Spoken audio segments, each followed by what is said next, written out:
Attention stallions and stallionettes. There are intruders in the stable, and they want to bend you over and take your rig to Pound Town, degrading your performance and stealing your personal information. But fret not, I got you covered. I'm gonna grab you by the schmeckle and show you how to protect yourself from these cyber attacks that are focusing on gamers, particularly PC gamers. Let's get it.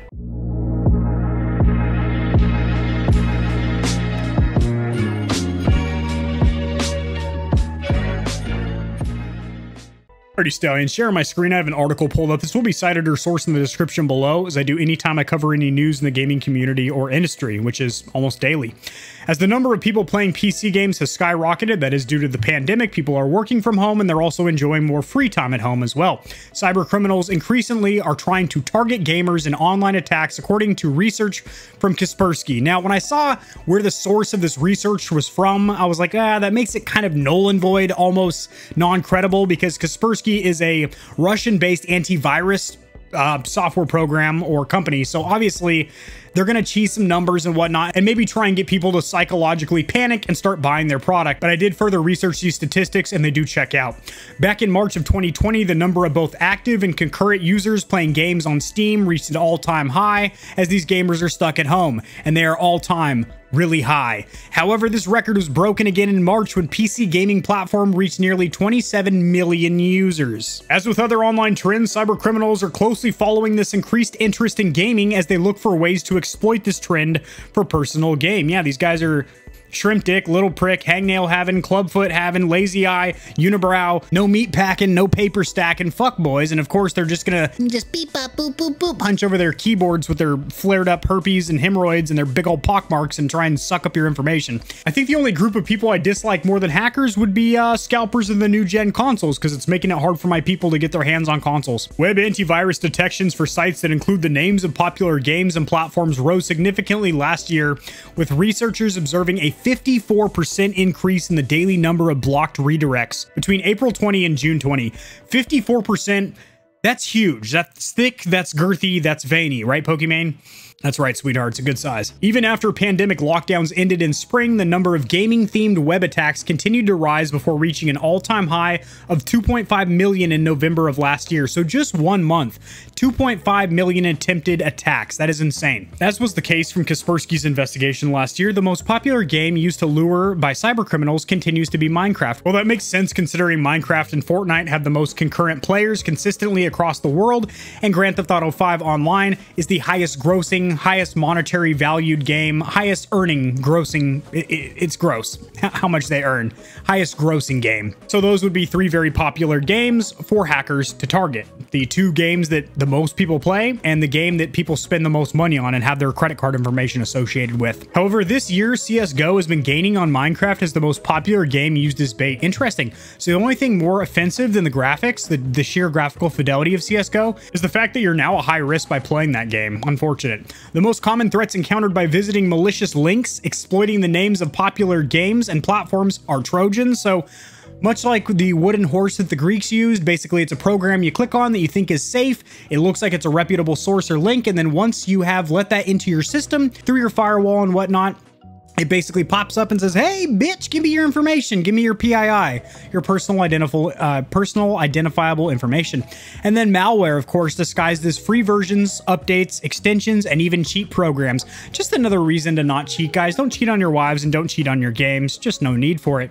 Accidentally downloading these malicious files will allow cybercriminals to do everything from deleting and blocking data to interrupting the performance of your gaming laptop. Oh, sister, hold the phone. Now you're crossing the line there. Take my social security number, take my banking information, take my wife, but don't degrade the power of my rig. You're stealing frames per second. You can steal my lifeblood, don't steal my frames per second. Head of global research at Kaspersky's analyst team in Russia. Just something to keep in mind. I always say to be cognitive, be mindful of this fact here, that Kaspersky is a Russian-based company, and it's a software company that you're allowing directly into your network. So something to keep in mind. Am I saying don't use Kaspersky? No, they are very well trusted and they do have a pretty solid track record. However, there is a lot of other American-based companies software antivirus companies out there. But their spokesperson, Maria Rod, Nova Scotia, explained in a press release that hackers and cybercriminals have begun to increasingly target gamers and gaming companies, as was the case with the recent EA data breach. Of course, Electronic Arts is a big armpit, a stinky pit hole of gaming effluent, so of course they're going to have issues with their cybersecurity team as well. Probably have a lot of vulnerabilities into their mainframe, doesn't really surprise me. There are currently an unprecedented number of gamers in the world, nearly 3 billion. That's it. Those are rookie numbers. We need to pump those up, boys. And it's proven to be a great way to relax against the ongoing disruption. Talking about the state of the world currently. Of course, that does mean cyber attackers will remain interested in the industry, and given that more and more people are gaming on their work devices, this also puts their company resources at risk. So that's very true. Most of these people working at home only have one PC, maybe a gaming laptop or desktop that they also use for work as well. So whether you're using Zoom or Skype for Business or OneNote or Microsoft Teams, basically your network at home is an entrance point into your company's infrastructure as well, thus putting them at risk. So some of this article's recommendations and then my own personal recommendations for the cybersecurity of your guys' network. So using a password manager, yes, I wholeheartedly agree with this, and it is free. It is included on your Apple phone or Mac computer. You will have the Apple keychain. If you have Windows 10, you will have access to Microsoft's keychain tool or password manager. And then if you have an Android, they also have a service as well. It is free. It's baked into their phone. It's relatively safe as it is encrypted, and it's very difficult for it to be intruded. However, if it is, very inconvenient because all of your passwords on that keychain, so to speak, are all compromised. So you have to spend a whole afternoon changing all your passwords, which is most frustrating because that's time you could be spending gaming or banging your girlfriend or barbecuing or crushing beers with your boys or whatever. But yes, use a password manager, and by doing so, that will kind of alleviate the craving or the need to want to write down passwords on sticky notes or something because you have so many of them, and you should not use the same passwords for multiple accounts. I have been guilty of that in the past, but I do try and mix it up now, even if it's only by a couple of characters or a couple of clicks of the shift key to change the caps on it. Create strong passwords. Like I just mentioned, you want to mix it up and you want to use different passwords, and please do not write them down. Protect your accounts with two-factor authentication. I always preach to turn on 2FA. But you do not want to use the SMS or text message version, as that is very, very easily intruded. That does not have the best security whatsoever, and talented cyber criminals will penetrate right through that like a 2-bit floozy on a Friday night. So what you need to do is use an encrypted two-factor authentication application like Google Authenticator. That's what I use, and it has basically every 30 to 60 seconds it refreshes a 6-digit code, and you need to have that physical device on you as well as a separate device that you're trying to log into. So I mention this all the time on my tutorials, how to get set up crypto mining with a gaming PC. Anytime your financial information or your personal identifiable information is involved, turn on two-factor authentication for the love of Moses splitting the sea. Refrain from downloading cheats and pirated games. So honestly, I don't really support cheating in games, period. So this is just another reason not to. As for pirated games, guys, I understand a lot of you guys might be on a budget, and with a simple search of the internet, you have access to free music, movies, games, etc. It's not that difficult. But here's what I will say. If you are going to do that, for one, don't go telling everyone that you're doing it because it is illegal. Granted, it's generally a minor infraction, but unless you're distributing it, then it's a bigger deal. But what I would do is run a VPN or virtual private network. The one that I have been using for 2.5 years now is called ExpressVPN. It's on my PC, both my phones, my tablet. There's also ways to patch it onto a console, which is really cool, or you can attach it to your modem so it affects your whole Wi-Fi network, which I do strongly recommend you run. So that way it's kind of a hybrid VPN because it's your modem, and then it's also getting scrambled or encoded to where your IP address is not your authentic IP address. It says that you're in a different geographical location. So definitely turn on your VPN if you are going to be downloading any kind of illicit content, I would say. And then also a perk of running a VPN is you can unlock geographically locked content. For example, Netflix has programs, TV shows, and movies that are only available in other parts of the world. But if you say that you're in the Netherlands or Europe or whatever, you have access to all that content. And you didn't hear it here, but you can also kind of cheese the SBMM or skill-based matchmaking in a lot of games, such as Call of Duty, to get yourself slightly easier lobbies by using a VPN as well. There is a link in the description below to 30 days free with ExpressVPN, and I think you also get a discount on your first year as well.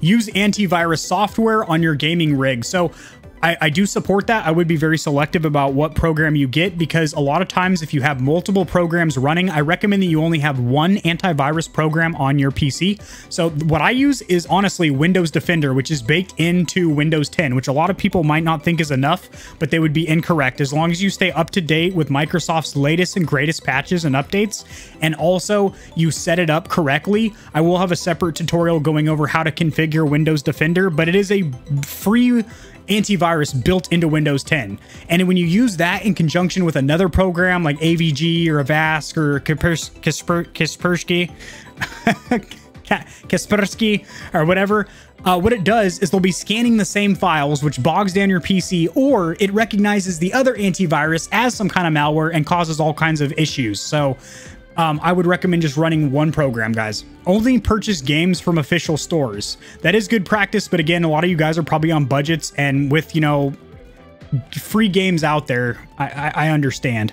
Avoid clicking on links to external sites in chats, and remain on the lookout for phishing campaigns to stay safe from these and other attacks while gaming. So again, do not click on any links that are untrusted. How will you know that they're untrusted? Well, whenever you highlight a link, if you right click on it and go to properties, you can view the certificate or authentication of where that came from. So it should have a green badge if it is authentic and came from a reliable, reputable source. It should be red and have a weird little do not click on it logo or icon if it is not a trusted source.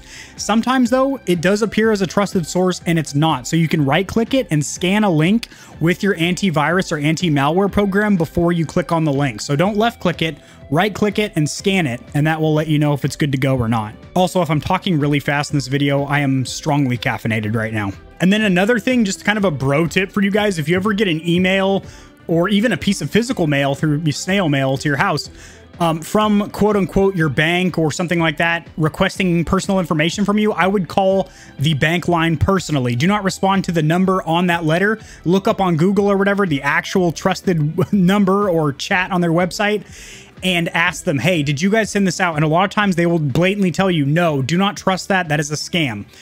And sometimes these look really good. The emails or the physical letters look very authentic. So I can see how people fall for it, especially, you know, elderly people or really, really young people, maybe young 20s that just moved out to their first apartment or something. And they just open the mail and get all nervous because it says like, oh, you're being investigated by the IRS, or, oh, your bank might be compromised. We need you to verify your password, stuff like that. And they're like, oh my goodness. But when you get a little bit more older and seasoned of a stallion like myself, where there's more, you know, grays on your bush than there isn't, you kind of see through the bullshit a little bit, and you're able to be like, well, I'm going to call the bank personally because that doesn't add up. So I think that's going to do it, guys. I basically gave you all the information that I have rattling around my brain when it comes to cybersecurity and just defending yourself. I have had a lot of experience with this, as I did have my information actually compromised one time. It wasn't a huge leak. None of my personal information was leaked or anything like that, but it was still a very frustrating time. And I actually had to basically install a fresh copy of Windows. Actually, this was probably about 9 months ago or so. The video's on this channel. If you search for like I've been hacked or something like that, I made a video about it, and it was actually a potential sponsor for the channel, which was most unfortunate. It was a antivirus company that wanted me to recommend this to you guys, and thank God I didn't. But I didn't. I did click on a link. I'll have that video linked in the description below. I go through the whole story of what I did, but it was a bonehead move, and I know better. If this video did help you guys out to kind of defend yourself against the sleazeball, scum bum, scallywag, cross-eyed, limp dick, little prick, hangnail having, shrimp thing swanging, unibrow slapping, back hair braided hackers out there, liking the video is greatly appreciated because it helps it to get seen by more people. So this information will reach in a system as well, which does also help me grow this channel, which I do greatly appreciate. We are growing steadily here, guys, and we are growers, not showers. Well, speaking for myself. Subscribe for more content like this. I cover a lot of news in the gaming community and industry, as well as tutorials helping you get set up streaming and YouTubing, as well as a lot of retro gaming content. And I will see you guys in the next video, which will be tomorrow because I upload daily. Peace.